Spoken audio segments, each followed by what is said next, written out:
The Discovery, a tomb of secrets. In the scorching heat of the Valley of the Kings, the desert air presses down like a heavy curtain. The sun beats relentlessly on the arid landscape, casting long, ominous shadows across the ancient burial grounds.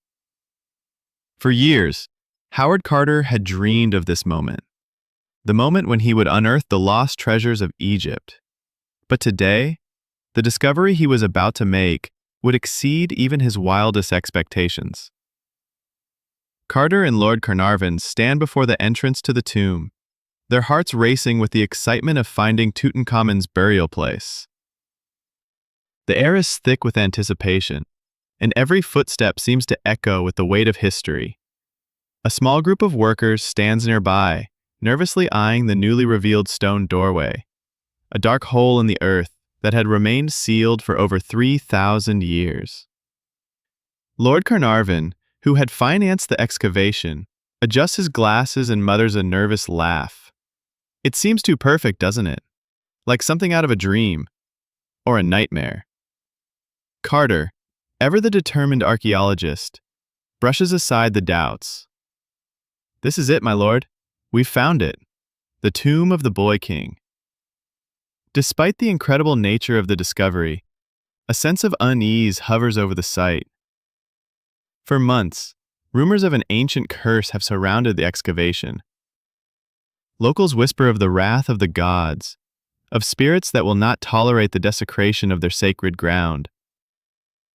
Carter has always dismissed these superstitions as the fears of the uneducated, but now, standing before the tomb, a shiver runs down his spine. "Let's get to work," Carter urges, his voice determined yet strained, as if he is trying to shake off an unsettling feeling that has begun to crawl up his neck. The workers begin their delicate task, removing the final layers of debris. The tomb, though small, appears untouched by time. The door is sealed with an ancient inscription, its markings unfamiliar, yet deeply foreboding. The words seem to pulse in the still air, a cryptic warning that Carter refuses to heed. As the last stone is shifted, the tomb is finally revealed in all its eerie, untouched glory. Carter steps forward, his heart pounding in his chest, and as his gloved hand brushes the edge of the stone, the world seems to hold its breath. Suddenly, a gust of wind stirs the air. At first, it is barely noticeable, just a whisper of a breeze. But within moments, the wind picks up, howling like a wild animal. A sandstorm erupts, seemingly from nowhere, engulfing the valley in a frenzy of dust and chaos. The workers scramble to secure their equipment, their faces pale with fear. Carter and Carnarvon stand frozen, staring at the tomb's entrance as the storm rages around them. For a moment, Carter feels the weight of history pressing down on him. But he quickly shakes off the sensation. The curse is just superstition, nothing more. "Let's go," Carter insists, his voice hardening with resolve. "We've come too far to turn back now." As they step forward, the storm intensifies, its fury almost as if it's trying to stop them. The eerie sensation lingers as Carter reaches for the tomb's seal. The final moment of discovery is upon them. But then, as the seal is broken and the tomb is finally opened, the ground beneath their feet trembles. The earth seems to groan in protest, but Carter and Carnarvon, oblivious to the danger, press on. Little do they know, the moment the tomb is breached, they have set in motion something far darker than they could ever imagine. As they step inside the tomb, their flashlights reveal golden treasures, ornate sarcophagi, and walls lined with ancient hieroglyphs. Yet, among the grandeur and wealth, there's something off, something intangible. Carter's excitement begins to waver, a deep unease settling into his bones as he gazes at the priceless artifacts, knowing that the curse may not be just a myth. And then, as if on cue, the storm ceases, leaving an unnatural silence in its wake. The valley is still, as if holding its breath. The stage is set. A door has been opened. But not just to a tomb. It's a door to an ancient power, to secrets that should have remained buried forever. And in this silence, Carter senses that the true discovery has only just begun. A shocking death. Just days after the tomb's grand unveiling, the excitement surrounding the discovery reaches fever pitch. Newspapers worldwide splash the headlines with tales of the lost tomb of Tutankhamun and the treasures within. Yet, as the world rejoices, the air surrounding the tomb feels increasingly heavy, like a storm cloud waiting to burst. Lord Carnarvon, once an enthusiastic and ambitious benefactor of the expedition, is now pale and withdrawn. The once vibrant man is unnaturally quiet, his health slowly deteriorating.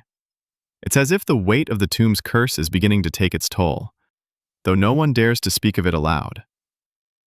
Carter, still consumed by the wonder of the discovery, tries to focus on the next steps, documenting and cataloging the findings. But every night, as he lies awake in the darkened camp, an oppressive sense of unease settles over him. He can't shake the feeling that something is terribly wrong. The desert night feels colder, more silent than it ever has before. Even the wind seems to whisper in a language only the dead can understand. Then, one morning, the news breaks like a thunderclap. Lord Carnarvon is dead. The discovery of his body is as chilling as it is abrupt. He is found lying in his bed, a strange expression frozen on his face, a look of confusion and sheer terror, as if his final moments were spent grappling with something unseen, something incomprehensible. His dog, the one Carnarvon had been so fond of, lies beside him, dead as well. The bizarre coincidence raises further suspicion, fueling whispers about the curse that no one had dared to confront until now. A doctor is quickly summoned to examine the body, though his findings are inconclusive. Carnarvon's sudden death is attributed to an infected mosquito bite, but the medical community is split. Some insist the cause is something more, perhaps poisoning or a rare infection. Yet none can explain the unsettling nature of his death, how it came so swiftly, how his body seemed so unnaturally still, as if he had been struck down by a force far beyond the realm of the natural. The timing is too perfect, too ominous. The rumors begin to spread like wildfire. The curse of the Pharaohs has already claimed its first victim. Carter, ever the rational man, is initially determined to dismiss the superstitions. He tells himself that Carnarvon's death is simply a coincidence, a tragic misfortune. But as the days pass and more inexplicable accidents begin to occur, doubt begins to creep into his mind. He cannot ignore the feeling that the tomb is not just a relic of ancient Egypt, but a trap, a curse, waiting to entangle all those who dare disturb its secrets. The workers at the site become increasingly fearful. Many of them, who had once eagerly participated in the excavation, now refuse to continue. They beg Carter to leave the site and abandon the tomb, citing the warnings of local elders who had predicted doom. Carter's resolve is tested. He is torn between the scientific ambition that has driven him and the growing unease within him. But he presses on, determined to uncover the truth of the tomb, even if it costs him his sanity or his life. The newspapers, now filled with the macabre details of Carnarvon's death, fan the flames of public hysteria. Headlines scream about the curse, and superstitious crowds gather at the gates of the Valley of the Kings, eager to witness what they believe will be the next victim of the curse. In the midst of this growing hysteria, Carter receives a strange letter, an anonymous warning. The letter is scrawled in shaky handwriting, and the words are so cryptic that they almost seem to be a riddle. You have opened the door to darkness. Beware the fate of those who seek immortality. The curse is real. You are next. At first, Carter dismisses it as nothing more than the ramblings of a frightened local, a last-ditch effort to dissuade him from continuing his work. But the more he reads the letter, the more he feels the weight of its words sinking into his bones. He is not a superstitious man, but something about the message resonates deep within him. Later that night, as Carter walks to the tomb alone, the wind picks up again. This time, it howls in an almost human-like way, as if mourning the death of Carnarvon and calling for more victims. The desert feels alive with something ancient, something watching. Carter's footsteps echo in the emptiness of the Valley of the Kings, and for the first time, he feels like an intruder in this ancient land. As he stands before the tomb's entrance, staring into the dark void beyond, he is suddenly overcome with a sense of foreboding. The storm that had come the moment the tomb was opened returns, but this time it is not a fleeting gust. The desert sky darkens, and the winds rage as if the earth itself is preparing for something. But Carter doesn't retreat. Instead, he steps forward, his hand tightening around the lantern. He is determined to continue his work, convinced that the curse is merely superstition. But somewhere, deep within, a nagging voice tells him otherwise. The days following Lord Carnarvon's death are heavy, with a strange, unshakable tension. Though the excavation continues, the site is no longer the vibrant hub of discovery it once was. Now, the valley seems cloaked in an air of dread, a palpable force pressing down on the workers, on Carter, and even on the very land itself. The fever of excitement that had once gripped the team has given way to a thick, suffocating fear that no one can escape. Carter struggles to focus on his work. He has always prided himself on his rationality and scientific approach, but now, even he cannot ignore the eerie coincidences that seem to haunt him. It is as if the tomb itself has become a living entity, its ancient power stirring in ways no one fully understands. The excavation team, once composed of eager and dedicated men, has now been fractured by the growing unease. Workers who had once volunteered to help now refuse to return to the tomb. The few remaining laborers work in silence, their eyes wide and nervous, as if expecting something terrible to happen at any moment. Some have even abandoned the site in the dead of night, unable to cope with the sense of doom that hangs over them. At the heart of this growing fear is the series of strange and inexplicable deaths and accidents that continue to plague the expedition. Each one is more baffling than the last, as if a malevolent force is selectively picking off those involved in the tomb's discovery. The most unsettling part is that the deaths seem to happen without warning or pattern. No two incidents are the same, yet each carries the same grim weight. A young worker who had been part of the excavation team is found dead just days after Lord Carnarvon's passing. His body is discovered near the tomb, face frozen in a grotesque expression of terror, as though he had been running from something unseen. There is no trace of injury, no sign of a struggle. It is as if the very life had been sucked out of him. The locals speak in hushed tones about the touch of the pharaoh, as though the spirit of Tutankhamun has somehow reached out from the grave, claiming the young man as its own. But even more unsettling are the strange occurrences that defy all logic. The workers, when questioned, speak of eerie sounds echoing from within the tomb during the night, low, guttural voices that seem to rise from the walls themselves. Some have reported hearing footsteps behind them when no one is around. Others have seen shadows move in the corners of their eyes, fleeting glimpses of figures that vanish when they turn to face them. Carter, though deeply troubled by these reports, remains determined to press forward. He tells himself it is nothing more than superstition, the product of a fear-driven mind. But even he cannot shake the growing unease that tightens in his chest with each passing day. He begins to feel a pull toward the tomb, an inexplicable urge to enter it alone, to explore its secrets despite the growing dangers. One evening, as Carter sits alone in his tent, poring over notes and ancient texts, he is interrupted by a soft knock at the door. He opens it to find his most trusted assistant, Richard, standing in the doorway, pale and visibly shaken. In his hand, Richard holds a small, tattered scroll, a scroll that had not been part of their original findings. "I found this," Richard whispers, his voice trembling. "It was hidden, deep within the tomb. It wasn't on any of the official maps, but I swear it was there." Carter takes the scroll from him, its fragile edges crumbling as he unrolls it.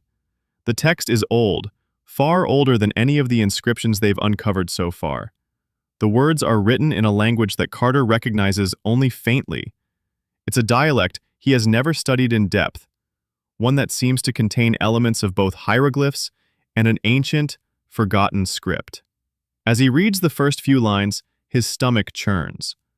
The words describe the tomb's creation, but they also speak of a dark pact, a curse that was designed not merely to protect the pharaoh's resting place, but to ensure that those who disturbed it would face the full force of its wrath.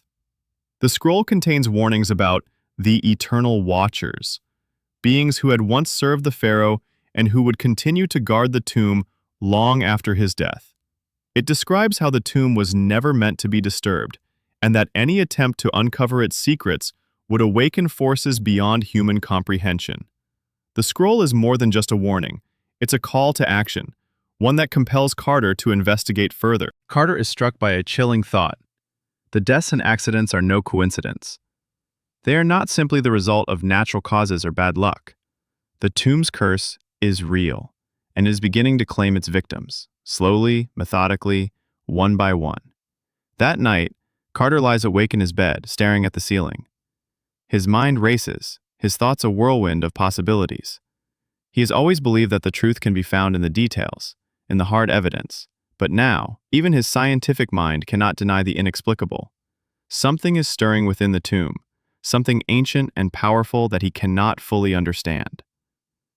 The following day, Carter returns to the tomb, his steps hesitant. The air is thick with a strange energy, as though the very walls are alive, watching him. His lantern flickers, casting long shadows across the cold stone. As he steps further into the tomb, a sense of foreboding sweeps over him. The silence is deafening, and the closer he gets to the sarcophagus, the heavier the air becomes. Suddenly, he hears it, a low, guttural whisper rising from the darkness. He freezes, his heart pounding in his chest. He looks around, but there is no one else, just the ancient, silent tomb. And yet, the whisper continues, growing louder, as if calling his name. The letter from the past. The sun is setting over the Valley of the Kings, casting long shadows across the tombs. And as the camp grows quiet with the fall of night, an oppressive silence seems to take hold of Carter's thoughts. He had returned from the tomb once more, but the sense of unease gnaws at him, a constant companion since Carnarvon's death. The mysteries surrounding the tomb grow deeper by the day, and every corner of this cursed excavation whispers of something beyond human understanding. The scroll Richard had brought him days earlier haunts Carter's thoughts. The ancient text describes something more than just a burial, something dark and impenetrable. The warnings of the eternal watchers have stirred a dread that Carter cannot shake. But the contents of the scroll are still maddeningly incomplete. What were these watchers? What powers did they truly wield? Carter becomes obsessed with the idea of uncovering more. He dives into the dusty piles of books and ancient texts in the camp, hoping to find something that might illuminate the truth. But nothing in the libraries of Egypt seems to provide answers. The deeper he digs, the more it seems as though the tomb's secrets have been deliberately erased from history, as though some unseen force has been determined to bury the truth. One night, as he sifts through more ancient scrolls deep within the camp, Carter makes an unexpected discovery. Tucked inside an old brittle manuscript, he finds another letter, this one far more personal, more urgent. Unlike the other texts, this letter isn't simply an ancient relic. It is a direct communication from the high priest of the tomb, written with a palpable sense of desperation. The ink is faded, and the parchment feels fragile to the touch, but the words are unmistakably clear. To those who seek the tomb of Tutankhamun, heed this warning. You have disturbed a place where no mortal should tread. The curse you awaken is not one of vengeance, but of necessity. The tomb is more than a final resting place. It is a key, a door. And once it is opened, it cannot be closed. The eternal guardians watch, and they are bound to protect the secrets of immortality. You will not be the first to fall, but you will be the last. The final line echoes in Carter's mind like a dark omen. You will be the last. The weight of the letter's message hangs heavily in the air, like a shadow refusing to lift. As Carter reads it again, his breath catches in his throat. The high priests speak of a force far older than any curse, a power so ancient that it has existed long before the tomb itself. The eternal guardians mentioned in the letter are not mere phantoms, but something far more tangible, beings bound by ancient rights to protect the tomb's secrets at all courts. Carter's hands tremble as he holds the letter. The words now feel like a summons, like a message from a world long lost. These guardians, who were they? Were they men? Were they spirits, or something even more terrifying? And why was this tomb not merely a place of rest for a king, but a key? What did it unlock, and how had the ancient priests known of such power? He rushes to share his discovery with his remaining team members, but when he shows them the letter, their faces reveal only more fear. Richard, who had been by his side through it all, steps back, his eyes wide with horror. "You can't believe this, Carter," Richard stammers. "This letter, it's not just a warning, it's a confession. They knew something. They knew they couldn't keep the secret forever." Carter's mind races. The letter speaks of a pact that links the tomb to something far beyond Tutankhamun's mortal life. A pact that ensures the king's immortality, but one that also ensures the curse cannot be broken. As Carter pieces together the cryptic words, a terrifying thought forms. Perhaps the tomb was never meant to house just the king. Perhaps it had been designed to house something or someone else entirely. Later that evening, Carter stands alone in front of the tomb once more. The wind has died down, and the valley is eerily still. He feels a pull, a magnetic force urging him forward, deeper into the ancient burial site. Against his better judgment, he steps inside the tomb once more, lantern in hand.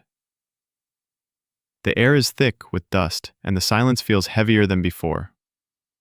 As Carter moves further into the tomb's dark, sacred chambers, his lantern flickers uneasily, casting unsettling shadows against the stone walls.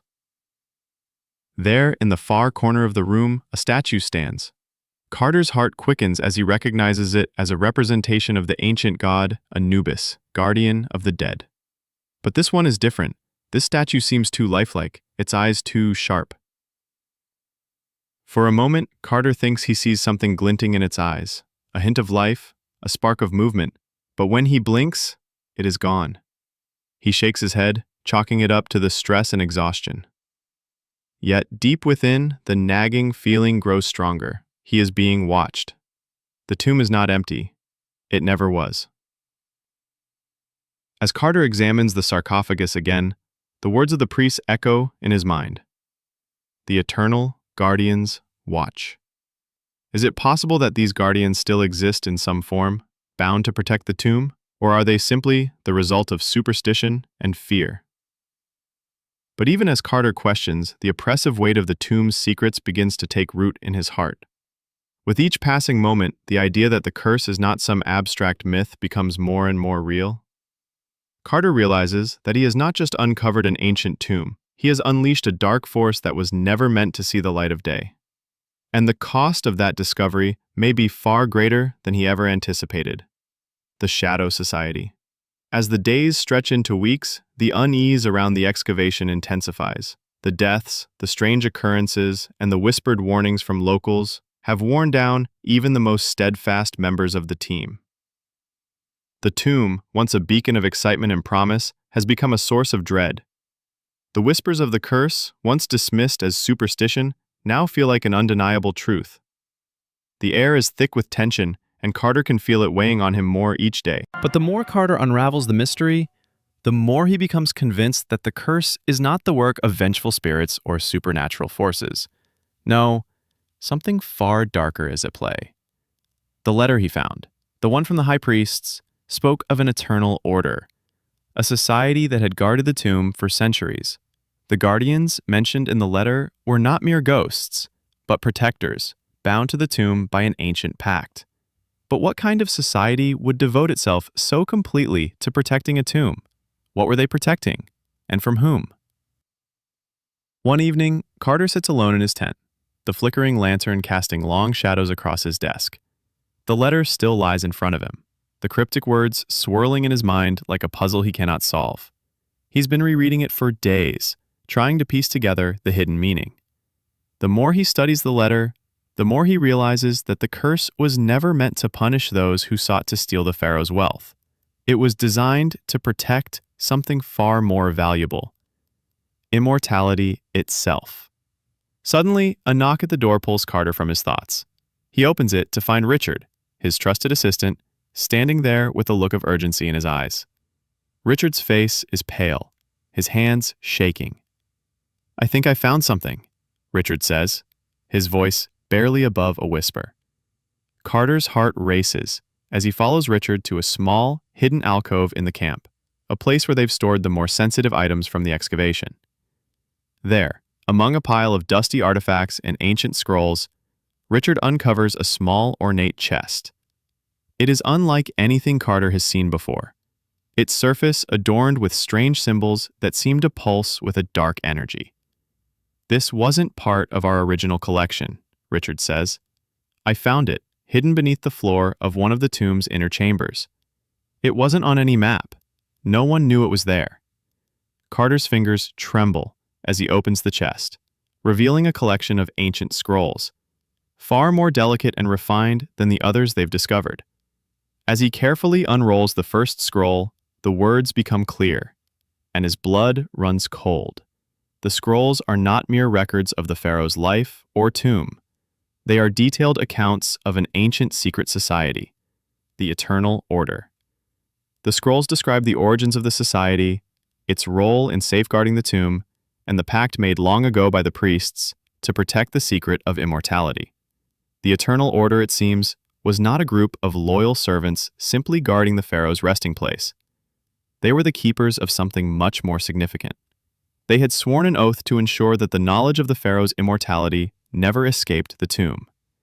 The order had not just protected the tomb's physical structure, but also the rituals and knowledge that could bring the dead back to life. The scrolls revealed that the order has existed for centuries, quietly working behind the scenes to ensure that the pharaoh's immortality remains untouched.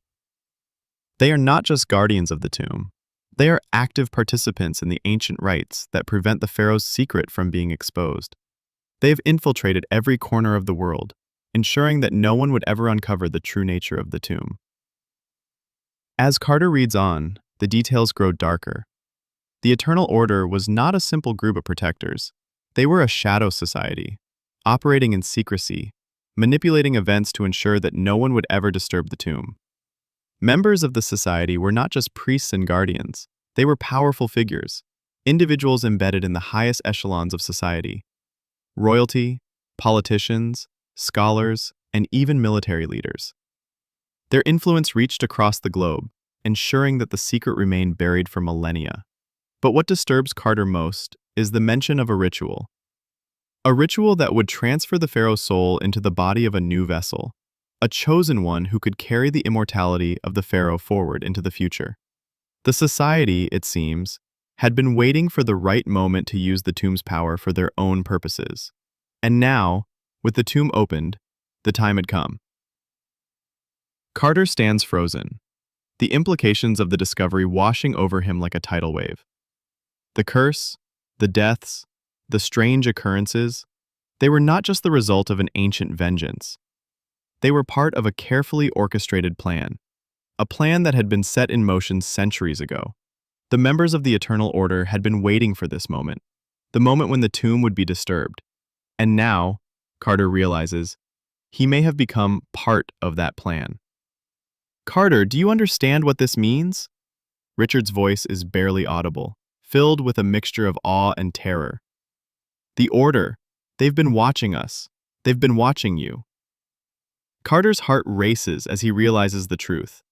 They are not just archaeologists digging into the past. They are pawns in a much larger game, a game that involves forces far beyond their comprehension.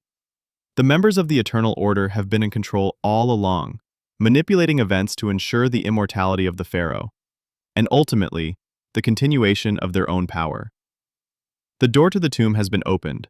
The curse is not just a warning. It is a signal, a call to those who have been waiting in the shadows for centuries. And now, Carter is caught in a web of conspiracy and dark power that threatens to consume him. The curse is not what it seems. The discovery of the Eternal Order has shaken Carter to his core, but it is only the beginning. The more he digs into the society's history, the deeper the abyss seems to go. The idea that the tomb of Tutankhamun is merely a burial site is a lie, a half-truth, spread by those who never wanted the world to know that the tomb's true purpose was far more insidious. Carter's thoughts become consumed by the letters and scrolls he has uncovered. The writings from the high priests paint a picture of an ancient and terrifying pact, a pact that ties the tomb's curse not to vengeful spirits, but to something more horrifying. The curse is not a random force of nature, but a calculated, deliberate protection mechanism designed to prevent anyone from discovering the tomb's true nature. A vessel of immortality. He can no longer deny it. The curse is not just about preserving the tomb, it is about preserving the pharaoh's immortality. The ancient Egyptians didn't just bury their kings. They sought to ensure that their kings could transcend death itself, passing their life force down through centuries. As Carter continues to pore over the scrolls, an unsettling thought begins to take shape in his mind. What if the curse wasn't just some ancient form of punishment for tomb robbers? What if it was a failsafe, a mechanism to ensure that the pharaoh's immortality would never be uncovered, that the true power of the tomb could never be revealed? It wasn't vengeance that the curse was protecting. It was the pharaoh's soul. The more Carter reads, the more the pieces of the puzzle fall into place. The Eternal Order had not just guarded the tomb physically, they had been ensuring that the knowledge of the pharaoh's immortality would remain hidden from the world. And it wasn't just the tomb they protected, it was the power that resided within it. The curse, it turns out, was the ultimate defense mechanism, a system that prevented the tomb's secret from being stolen, from being exploited. A growing sense of dread fills Carter as he begins to comprehend the full scope of what the curse actually is. The death toll, the mysterious accidents, the unexplained misfortune, it was all part of a pattern designed to isolate the tomb, to prevent it from being disturbed. But these deaths were not simply the result of ancient spirits seeking revenge. They were part of a ritual bound by the laws of the pharaoh's immortality. The bodies were not being taken as victims of a curse, but transformed. Their life forces siphoned away and transferred into something else, something far darker. Carter realizes with horror that the tomb itself is alive with energy. The inscription on the tomb had warned of an ancient power, one that had been sealed away, kept dormant for millennia. It wasn't just a tomb, it was a key that opened the door to something far more ancient than Egypt itself, the power of eternal life. The implication is horrifying. The curse, as it turns out, is not a punishment. It is a defense. The tomb was never meant to house a mere king's body. It was designed to house his soul, to prevent it from ever leaving, and to pass that immortality on to others. The curse is an intricate system of rituals, carefully designed by the ancient priests to bind the soul of the pharaoh to the tomb itself. Whoever disturbed the tomb would be the next recipient of the pharaoh's life force, the next in line to carry his immortality forward. Carter is overwhelmed with the realization that the death of Lord Carnarvon, the strange accidents, the shadow of doom that has hung over the team, they are all part of a greater, dark ritual, one that is far more profound than he could have ever imagined. Each death is not just an unfortunate consequence, it is a necessary step in the process of transferring power. Carter can barely grasp the full meaning of what he has discovered. The immortality of Tutankhamun was never just a legend. It is real, and it has been safeguarded by an order of powerful individuals for centuries. But now, the curse is no longer just something that threatens the lives of those involved. It has begun to transform Carter's reality. As he reads through the scrolls, a terrifying thought strikes him. The next step in the curse's ritual may already be in motion. He may be the next vessel, the next host for the pharaoh's spirit. He tries to push the thought aside, but it lingers, gnawing at him. Could it be true? Is his obsession with the tomb now tied to something far darker than mere discovery? Has the curse already begun to claim him? As Carter's mind races, he finds himself increasingly drawn back to the tomb. The power it holds seems to call to him, like a siren song, luring him into the darkness. The feeling of being watched, of being pulled by some invisible force, grows stronger with each passing day. He can feel the presence of the pharaoh's spirit in the air, as though it is already encroaching upon his mind, seeking to possess him. In the dead of night, Carter sneaks back into the tomb alone, driven by an insatiable curiosity and the nagging suspicion that he has already begun to change. As he steps into the chamber, his lantern flickers, casting long shadows across the stone walls. The tomb feels different now, as if the very walls are alive, watching him. And then, he hears it, the whisper. It's soft at first, barely perceptible, but it grows louder with each step. The voice is ancient, resonating with a power that seems to come from the very heart of the tomb. You are the chosen one, the voice whispers, sending a chill down his spine. Your soul will carry on the legacy of the pharaoh. Carter freezes. He knows, deep in his bones, that the curse is real, and he is no longer just an observer. He is part of the ancient ritual, caught in the web of immortality and death that he cannot escape. The hidden truth. The days blur together as Carter becomes increasingly consumed by his obsession with the tomb. The weight of what he has discovered, the curse, the immortality, and the dark forces that guard the pharaoh's secret, hangs over him like a shadow he can't escape. Each step forward feels like a step deeper into a labyrinth from which there may be no return. He knows now that the curse is not simply a series of unfortunate events. It is a deliberate system, a ritual designed to transfer the pharaoh's spirit from one vessel to another. The scrolls he has uncovered speak of an ancient rite that begins when the tomb is disturbed, and Carter fears that his involvement in this process has made him the next link in the chain. He can no longer dismiss the whispers he hears at night, the sense of a presence looming just beyond his vision. The tomb is alive with power, and it seems to have chosen him. But even as he faces this grim reality, Carter cannot resist the pull to uncover more. Something in the depths of the tomb, something that he has not yet fully explored, is calling him. It is as though the tomb itself is opening its arms to him, welcoming him deeper into its mysteries. He cannot ignore the temptation, the need to know more, to understand fully what he has awakened. One evening, after the camp has settled into uneasy silence, Carter decides to take one final step into the tomb. He has resolved to uncover the deepest truth, the one that eludes him, the one that has been hidden in the shadows. He prepares himself mentally, as if readying for some final confrontation with the unknown, and makes his way to the tomb, alone. His lantern flickers as it swings in his hand, casting unsettling shadows across the walls of the corridor. The air feels thick and suffocating, as though it has been waiting for him.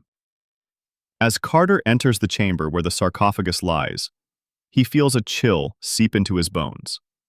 The stillness is unnerving, and for the first time, he is acutely aware of how small and insignificant he feels in the presence of something so ancient, so powerful. The golden treasures, the ornate decorations, the hieroglyphs, none of them seem as important now. They are merely distractions, reflections of a greater secret that lies deeper within the tomb. At the far end of the chamber, he notices something new, something he hadn't seen before.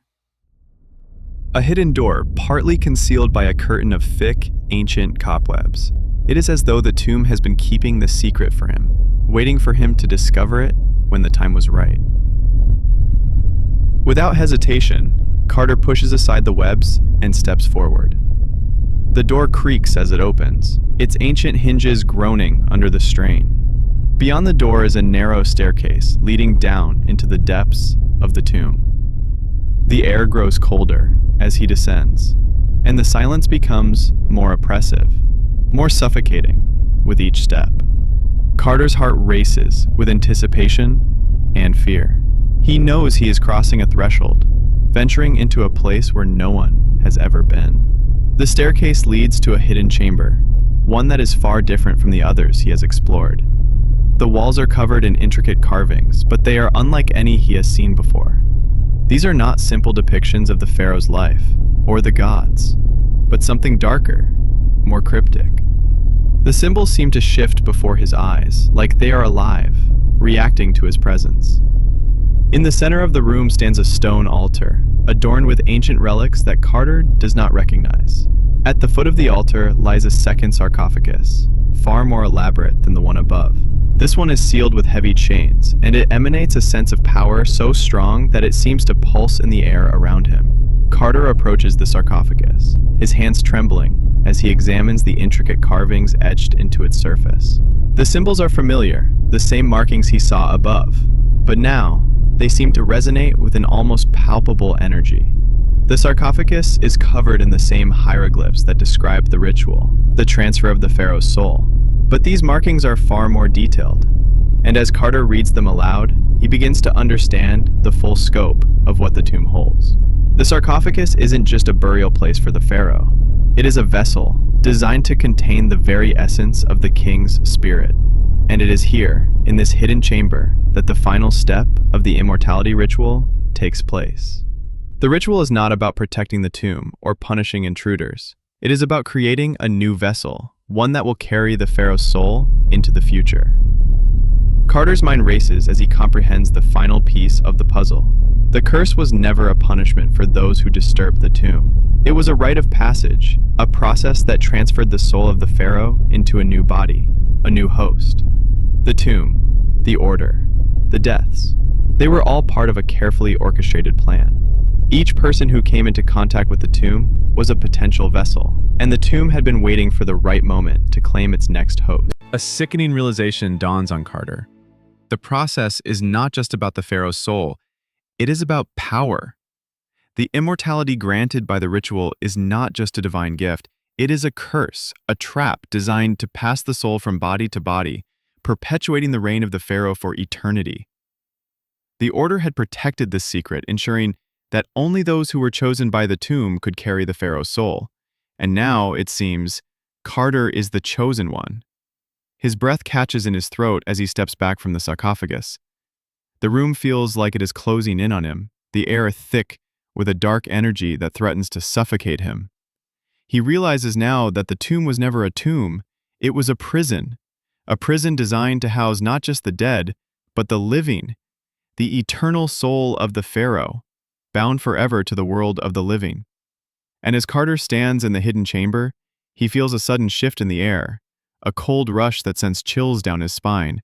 He is no longer alone. The presence of the pharaoh is here, in the chamber with him, and Carter can feel the soul of the king moving within him, stirring with a hunger that he cannot control. The eternal order strikes back. The cold, suffocating air of the hidden chamber presses in on Carter as he steps back from the sarcophagus, the weight of his discovery bearing down on him. The presence of the pharaoh's spirit is undeniable now, an oppressive force that seems to have filled the very space around him. It whispers in his mind, its voice low and insistent, like a serpent slithering in the darkness, urging him toward the unthinkable. Carter's pulse races as he tries to steady himself. He is trapped. He cannot deny what he's uncovered. The tomb was never meant to be a place of rest. It was a prison, a vessel for the pharaoh's immortality, a force that could pass from one body to the next, and now Carter realizes he may have been chosen to bear the soul of the pharaoh. But as the realization settles in, something darker, more dangerous stirs within him. It's not just the tomb's power that is closing in. The eternal order is watching, and they will stop at nothing to ensure that the secret of the tomb and the immortality it contains remains theirs. Their presence is suffocating, like the weight of centuries pressing down on him. Carter's heart skips a beat as he recognizes the figure standing in the doorway. Men and women whose faces are hidden in the shadows, their forms cloaked in dark ceremonial robes. Their movements are deliberate, silent, as though they have been waiting for this moment for centuries. One of the figures steps forward, his face emerging from the darkness. He is tall, his features sharp and angular, with eyes that gleam with an unsettling intelligence. His presence is commanding, and Carter feels an icy chill race up his spine. "You have discovered the truth, Dr. Carter," the man says, his voice smooth and almost melodic, yet cold as stone. "But your discovery comes with a price." Carter's heart races, but he forces himself to stand tall. "Who are you?" he demands, trying to keep his voice steady, even as fear tightens its grip around him. "We are the Eternal Order," the man replies, a cold smile creeping across his face. "We have watched over the tomb for millennia, ensuring that its power remains sealed, that no one, can uncover the secrets of immortality." The realization hits Carter like a bolt of lightning. These are the same figures from the scrolls, the Shadow Society who have kept the Pharaoh's curse alive for centuries. But they are more than just protectors. They are the true inheritors of the Pharaoh's power, the ones who have manipulated events to ensure that the tomb's curse would never be broken. The man steps closer, his eyes locked onto Carter with unnerving intensity. "You thought you were merely an archaeologist, seeking to uncover the past," he says. "But you were always meant to find this tomb. You were always meant to uncover its secrets." Carter recoils, his mind whirling. He suddenly understands the terrible truth. The Eternal Order has been orchestrating everything from the beginning. The deaths, the accidents, the strange occurrences, they were never coincidences. They were deliberate actions, steps taken by the Order to ensure that the tomb's secret would remain hidden and that the power of the Pharaoh would never be disrupted. "You've been watching us all along," Carter breathes, the horror of the realization sinking in. "You knew we would open the tomb." The man nods slowly, his smile deepening, a cruel, satisfied smile that sends a wave of cold fear crashing over Carter. "We have always known, Dr. Carter. We've been waiting for you, for this very moment. The tomb's power is ours, and now we will claim it." Before Carter can react, the figure raises his hand, and with a gesture, the others in the chamber step forward. Their movements are synchronized, as if they are part of some ancient ritual, one that has been passed down through the generations. Carter tries to back away, but the room seems to close in on him. The air grows thick with an oppressive energy, and he can feel the Pharaoh's presence stirring, seeping into his mind, urging him to submit, to allow himself to be overtaken. "Don't resist, Carter," the man whispers. "You've already been chosen. The ritual is already in motion. You cannot escape it." Carter's mind spins, the overwhelming truth of the tomb's power consuming him. He can feel the spirit of the Pharaoh pressing in on him, attempting to force its way into his consciousness. But Carter knows that if he succumbs to it, if he lets the Pharaoh's spirit take hold, he will become nothing more than a vessel for the curse, a puppet to the ancient society that has been manipulating events for centuries. In a desperate act, Carter reaches for the ceremonial dagger he had seen earlier on the altar. It is ancient, its blade covered in intricate engravings that glimmer faintly in the light of the lantern. The dagger is the key, his only chance to break free, to stop the curse from taking hold. With trembling hands, Carter raises the dagger, ready to strike, but the leader of the Eternal Order is already moving. In an instant, he is upon Carter, his grip like iron on Carter's wrist, forcing the dagger away. "You cannot stop what has already begun," the man says coldly, his eyes glowing with an otherworldly power. "The immortality of the Pharaoh belongs to us. It is too late for you." Carter struggles against the man's grip, but it is no use. The power of the tomb, the ancient energy that flows through it, has begun to take root in him, and it is only a matter of time before he becomes part of the Pharaoh's legacy. His mind reels as he realizes that the Eternal Order has won. The Pharaoh's curse cannot be undone. It is eternal. The walls of the hidden chamber seem to close in on Carter, as the leader of the Eternal Order holds him captive, the icy grip on his wrist tightening with every passing second. His heart races, each beat echoing in his ears like a drum of impending doom. The air is thick with the ancient power of the tomb, its energy pulsing in rhythm with the whispers of the Pharaoh's spirit, growing louder, stronger.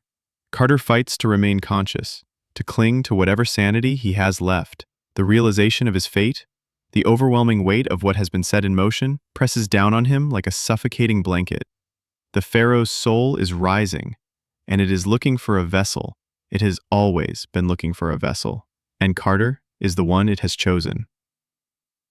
But the members of the Eternal Order, those who have patiently waited for this moment, will not let him go so easily. They will stop at nothing to ensure that the power of the Pharaoh remains in their control, passed from one body to the next, forever.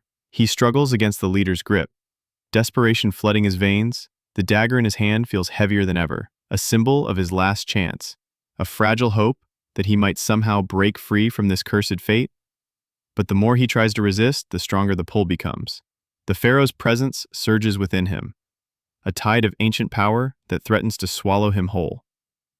You cannot escape what has already begun, the leader of the eternal order intones, his voice steady, almost reverent. The pharaoh's soul has been passed through the ages, and now it is yours to carry. Carter's vision blurs as the energy in the tomb intensifies. His mind feels fractured, torn between the awareness of his own body and the overwhelming presence of the pharaoh's spirit, which grows stronger with every passing moment. The tomb is alive with the ancient rituals, the same rituals that have been performed for centuries, passing the soul of the pharaoh from one vessel to the next, ensuring that his reign will never end. "No," Carter whispers, his voice hoarse with terror. "I won't become part of this." But the words are hollow. His body is betraying him. The ancient rites are in motion. The curse has already claimed him, and there is no turning back. The members of the Eternal Order step forward, surrounding him, their faces hidden beneath the hoods of their dark cloaks. Their presence is overwhelming, a silent, calculating force that seeks to ensure their dominance over the tomb's power. Carter can feel their eyes upon him, as though they are waiting for something, waiting for the moment when the spirit of the pharaoh will completely take hold. The leader of the order raises his hands, and with a single, swift motion, he gestures toward the altar at the center of the room. The air shifts, and Carter feels an icy cold rush through his veins. The ritual is beginning in earnest. "Rise, Pharaoh," the leader chants, his voice low and reverent. "Claim your vessel." The room begins to spin as Carter is forced to his knees. His chest tightens, and for a moment, he feels like he is suffocating. His vision fades in and out, the room shifting between the present and the distant past. In flashes, he sees the tomb as it once was, a place of power, of sacred rites, and of ancient kings. But amidst the shifting images, one figure stands out: the pharaoh. His eyes are burning with a strange, otherworldly light, his body twisted, not quite alive, but not fully dead either, an immortal being bound to the tomb, waiting for a new vessel to carry his soul forward. Carter tries to scream, to fight back, but his voice is swallowed by the tomb. The pharaoh's presence presses in on him like a suffocating weight, and he feels himself being drawn toward the altar. "Release me!" Carter gasps, his breath shallow, his heart pounding. He feels the cold stone of the altar beneath him, and the overwhelming weight of the ancient curse takes hold. But the leader's words are final, the ritual already in motion. The pharaoh's spirit will not be denied. You are the one he has chosen, Carter. Your soul will carry the legacy of the pharaoh. In an instant, the room erupts with energy. The chains that have held the second sarcophagus begin to rattle, as though they are breaking free from their centuries-old restraints. Carter can feel his body vibrating with power, the ancient magic swirling around him, threatening to consume him. His chest tightens, and his heart races faster and faster, as though it might burst from his chest. The pharaoh's spirit is rising, and it is entering him. Carter's vision blurs, and for a moment he sees himself through the eyes of the pharaoh. The world shifts, and he is no longer just an observer.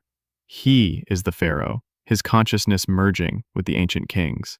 He can feel the power of immortality surging through his veins, the weight of thousands of years of history flooding his mind. His body is no longer his own. He is the king, and the king is him. But even as the pharaoh's soul claims him, a part of Carter's mind fights to regain control. He is still himself. The battle for his soul rages inside him, a war between the pharaoh's ancient will and his own desperate need to resist. The pharaoh's presence is overwhelming, and yet Carter clings to the fragile threads of his own identity, trying to break free from the chains that bind him. But as the last remnants of his consciousness slip away, Carter realizes that the pharaoh's resurrection is not complete. It's not just a transfer of power, it's a death and rebirth, one that will never truly end. The pharaoh's soul will live on forever, pass from body to body, generation to generation. The curse is eternal. And now, Carter is part of it. The final twist. The curse lives on. The tomb is suffocating. The walls seem to pulse with an ancient energy vibrating in rhythm with the now constant hum of power that fills the air. Carter's body feels like a foreign vessel. His mind, once his own, now seems a distant memory, buried beneath the overwhelming presence of the pharaoh's soul. The weight of immortality settles heavily upon him. His limbs are stiff, his thoughts fragmented. It is as though the very essence of the pharaoh's spirit has seeped into his bones, controlling him, shaping him into something else. He can feel the changes happening inside him, changes that are both terrifying and undeniable.